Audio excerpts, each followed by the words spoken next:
Hello বন্ধুরা, এটা একটা থালা টব। এর মধ্যে মাটি করেছি, নিচে পাতা দিয়ে আর মাটি দিয়েছি। এখন এই গোবর সার, এই যে পুরনো ঝুরঝুরে গোবর সার, এগুলো দিয়ে দেবো। এর খোলগুলো কিছুটা দিয়ে এই মাটিটা দিয়ে দেবো। এই যে বীজগুলো ভিজিয়ে রেখেছিলাম রাত্রেবেলা, পালং শাকের বীজ, এগুলো এখন লাগিয়ে মাটিটা গর্ত গর্ত করে নিয়েছি, মাটিটা করে রেখেছিলাম।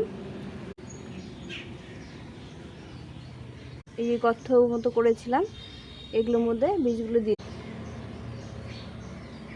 মাটি চাপা দিয়ে দেবো। হালকা হালকা করে মাটি দিয়ে, একদম হালকা করে মাটিটা দিতে হবে, মাটিটা যেন চেপে না যায়, বীজটাও যেন বেরিয়ে না আসে, এইভাবে মাটিটা দিতে হবে। হাঁড়ি দিয়ে হালকা করে জল দিয়ে দিতে হবে।